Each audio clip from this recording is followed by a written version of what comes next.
Bismillahirrahmanirrahim. Assalamualaikum warahmatullahi wabarakatuh. Waalaikumsalam.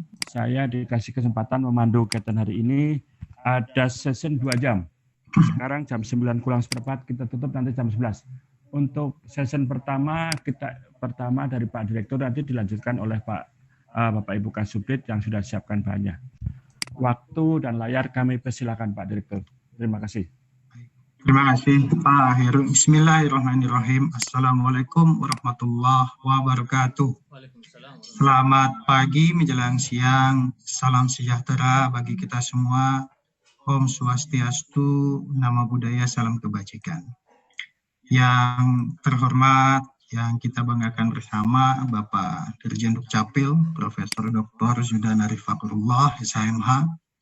Yang saya hormati Pak PLT Sesdijen, Ibu Bapak, para direktur, dan semua hadirin undangan yang hadir dalam pelatihan Eselon 3, Eselon 4 hari ini dan beberapa hari ke depan. Senang sekali bisa bersama-sama Ibu Bapak semua untuk berbagi hal-hal yang berkaitan dengan Direktorat Pendaftaran Penduduk. Jadi kami ada tim, di sini saya Direktur Pendaftaran Penduduk akan didampingi seluruh Kasubdit yang ada di lingkup Direktorat Dafduk, berbagi berkaitan dengan regulasi dan implementasi terkait dengan bidang Dafduk. Metodenya mungkin saya akan menyampaikan hal-hal umum saja, hal-hal penting, dan kemudian dilanjutkan dengan Ibu Bapak para Kasubdit yang akan menyampaikan secara teknis berkaitan dengan beberapa regulasi dan teknis pelaksanaan di lapangannya. Yang pertama adalah Ibu Bapak perlu kita ketahui tugas inti daripada Dafduk salah satunya adalah yang paling kita sorot saat ini sampai akhir tahun 2021, yaitu bagaimana upaya kita untuk melaksanakan pendataan dan perekaman KTP elektronik. Ya. Nah, ini salah satu indikator yang sampai nanti akhir tahun 2021 akan kita monitoring dan kita evaluasi. Yang kedua adalah berkaitan dengan pemberian kartu identitas anak dan pemanfaatannya. Nah, ternyata berkaitan dengan perekaman pendataan KTP elektronik ini masih banyak daerah-daerah yang memerlukan upaya lebih baik lagi dalam hal pencapaian targetnya. Target yang diharapkan sampai akhir tahun 2021 itu adalah 99,2%. Untuk kianya 30%. Nah, kalau kita buka datanya yang sudah bisa kita lihat di layar, per tanggal 15 Juli tahun 2021, secara nasional kita baru mencapai 98,18%. Tanggal 30 Juni atau 15 hari sebelumnya, kita mencapai 98,07%. Nah, sekali lagi, target untuk sampai akhir tahun 2021 adalah 99,2%. Nah, angka 98,18% ini adalah angka nasional yang harusnya di breakdown per kabupaten kota. Dan datanya sudah ada, ini laporannya masuk setiap pertengahan bulan sampai akhir bulan, dan minta tolong kepada Ibu Bapak semua untuk fokus dalam hal pendataan dan perekaman KTP elektronik ini.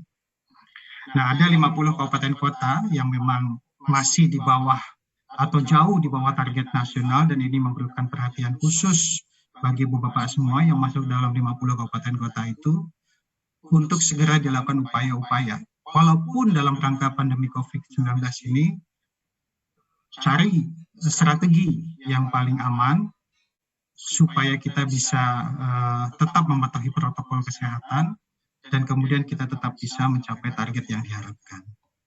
Nah, dari 50 kabupaten kota itu banyaknya masih memang di wilayah timur dan ada juga di wilayah Sulawesi, Kalimantan. Ibu Bapak semuanya, untuk KIA, alhamdulillah sudah di angka nasional ini sudah 36,87%. Namun kalau di breakdown per kabupaten kota masih banyak juga yang di bawah target nasional 30%. Nah, ini juga perlu upaya. Ini sebenarnya mudah kalau belangkonya ada, kemudian tintanya atau ribbonnya sudah ada, siap semuanya, kemudian tinggal hubungi saja teman-teman kepala sekolah dari mulai PAUD sampai SMP untuk kabupaten kota dan dibantu dengan provinsi untuk SMA untuk memastikan anak-anak didiknya itu yang belum memiliki KIA kita berikan KIA. Banyak sudah dilakukan dengan cara online juga bisa, tinggal kirim fotonya anak-anak itu kalau 5 tahun sampai 17 tahun kurang sehari tinggal dijepretkan saja pakai handphone, kemudian dikirim pakai WA, syarat-syarat ada akte kelahiran dikirimkan, kemudian kakak dikirimkan, tinggal kita cetakkan. Nah ini sebenarnya upaya-upaya yang paling mudah yang bisa kita lakukan, tapi banyak masih belum bisa dilakukan atau belum dilakukan oleh teman-teman kabupaten kota. Nah ini mohon perhatian dan upaya kita untuk memastikan bahwa tempat ibu bapak targetnya sudah mencapai minimal 30%. Nah untuk belangko nanti akte kelahiran akan dijelaskan oleh Ibu Direktur Capil. Untuk sisa belangko alhamdulillah masih banyak di gudang. Per tanggal 15 Juli itu masih 4.800.000, mungkin sekarang sudah berkurang. Untuk posisi di daerah juga masih banyak, ada 2.800.000 sekian tersebar di seluruh Indonesia. Nah Ibu Bapak, ini berkaitan dengan target atau upaya yang dalam bidang dafduk yang perlu diperhatikan oleh Ibu Bapak semuanya. Masuk kepada beberapa hal lain yang perlu kita perhatikan dalam bidang dafduk. Yang pertama adalah Permendagri yang sudah diterbitkan banyak di tahun 2019, antara lain Permendagri 96, Permendagri 108, Permendagri 109, dan Permendagri 104, itu semuanya di tahun 2019, itu adalah pegangan atau buku saku yang harus Ibu Bapak pegang. Ya. Kalau 96 fokus memang penduduk rentan, tapi begitu masuk 108, 109, dan 104, itu berisi tentang dafduk, capil, dan pemanfaatan data. Nah ini harus Ibu Bapak jadikan buku saku dalam layanan bidang kependudukan dan catatan sipil. Nah Bapak semuanya, ada beberapa hal penting yang perlu kita garis bawahi, karena ini menjadi isu nasional. Yang pertama adalah dalam Permendagri 96 itu kita sedang diminta untuk fokus melayani beberapa subjek hukum yang ada. Yang pertama adalah pemulangan penduduk migran Indonesia yang bermasalah dari Malaysia. Nah ini sudah 3 tahap dilakukan oleh pemerintah Indonesia. Tahap pertama dan tahap kedua itu di bulan Juni, di akhir bulan Juni. Tahap ketiga itu yang kemarin baru saja minggu lalu selesai dilakukan di bulan Juli, akhir bulan Juli. Nah, mudah-mudahan tidak ada lagi tahap 4. Kalaupun ada, kita akan terus fokus mengkoordinasikan, membantu pemulangan penduduk migran Indonesia bermasalah yang dari Malaysia ini. Nah, alhamdulillah sudah banyak bantuan dari Ibu Bapak untuk menerbitkan NIK dan menerbitkan dokumen pendudukan lainnya bagi PMIB ini. Kita singkat PMIB, penduduk migran Indonesia yang bermasalah. Nah mereka itu harus divaksin sebelum kepulangan ke daerah masing-masing, dan untuk itu syarat untuk vaksinnya adalah diperlukannya nomor induk kependudukan. Nah maka kami terus berkoordinasi. Yang terakhir ada 63 PMIB di tahap ketiga atau gelombang ketiga yang dipulangkan. Dan ternyata dari pemadanan data mereka yang ada, 10 dari 63 itu sudah punya NIK, dan selebihnya 53 yang belum memiliki NIK. Sudah kami koordinasikan dengan tempat Ibu Bapak yang hadir di sini, saya yakin, dan alhamdulillah sudah diterbitkan, dan mereka sudah dilakukan vaksinasi dan sudah dipulangkan ke daerah masing-masing. Nah, minta tolong, kami sudah ingatkan kepada koordinator di daerah masing-masing, ya bisa jadi dari dinas sosial atau balai yang ada di sana, untuk segera membawa mereka ke Dinas Dukcapil untuk melakukan lapor dan memenuhi syarat-syarat yang harus dipenuhi oleh mereka, dan kemudian kita terbitkan dokumen kependudukan. Nah, Ibu Bapak, itu berkaitan dengan PMIB. Yang kedua adalah berkaitan dengan transgender. Nah, transgender ini sudah dilakukan komunikasi intensif dan dimulai pendataan dan perekaman KTP elektroniknya, dan alhamdulillah sudah terus berlangsung roadshow. Mereka berkoordinasi intensif dan teman-teman daerah juga sudah menerbitkan data atau dokumen kependudukannya. Nah, sudah ada surat yang kami edarkan, dan sebentar lagi akan ada sedikit revisi dari surat itu, dikarenakan permintaan dokumen sebagai persyaratan untuk memastikan beberapa elemen data seperti jenis kelamin dan golongan darah itu yang kita minta dari puskesmas, rumah sakit atau klinik perlu dirubah. Nah, ini sedang kita revisi surat itu dan mudah-mudahan segera akan kita sampaikan pada Ibu Bapak. Nah, poinnya adalah kalau mereka yang tidak punya dokumen sama sekali, artinya belum ada datanya dalam database kependudukan dan dokumen-dokumen pendukung lainnya tidak ditemukan, dan itu katanya memang relatif kecil sekali jumlah dari mereka yang seperti itu, maka kita akan mintakan surat pertanggungjawaban mutlak dari yang bersangkutan yang diketahui oleh ketua organisasi pendamping transgender yang kemudian memastikan bahwa jenis kelaminnya itu adalah laki-laki atau perempuan dan golongan darahnya apa, O, A, atau seperti apa. Nah, itu surat revisinya sebagai pengganti dari surat yang sebelumnya yang meminta surat pernyataan dari puskesmas, klinik, atau rumah sakit itu akan kita ganti. Nah, itu berkaitan dengan transgender. Kontak personnya adalah Pak Ridwan, terus berkomunikasi Bu Bapak dengan Pak Ridwan Kasubdit kami supaya lancar untuk pemenuhan pendataan dan perekaman transgender ini. Karena isunya cukup sensitif, di tingkat nasional ini akan menyangkut hak asasi manusia, diskriminasi, dan seterusnya. Maka perlu, seperti Bapak Dirjen sampaikan tadi, kecepatan, ketepatan kita, upaya empati kita terhadap mereka perlu terus didorong. Nah, selanjutnya mengenai disabilitas.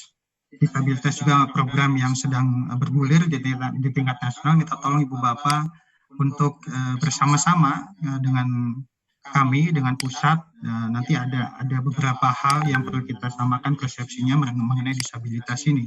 Poinnya adalah kita perlu memastikan bahwa disabilitas ini yang notabene masih dinamakan penduduk cacat di Permendagri kita dan di aplikasi kita di F101 itu masih dikatakan penduduk cacat. Nah, mereka penduduk cacat ini atau kelompok cacat ini tidak mau dikatakan cacat, mereka menginginkan dinamakannya disabilitas. Nah, tidak apa-apa, itu sama prinsipnya, kita harus terus mendata mereka, turun jemput bola juga harus dilakukan secara intensif.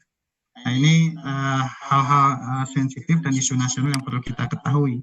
Kemudian mengenai ODGJ orang dengan gangguan jiwa, ini juga perlu terus dilakukan pendataan dan perekaman oleh kita semua, karena banyak dari mereka juga yang tidak punya dokumen, tidak punya nama, tidak punya alamat, dan seterusnya, maka perlu upaya kita untuk membantu mereka sehingga masuk dalam database kependudukan.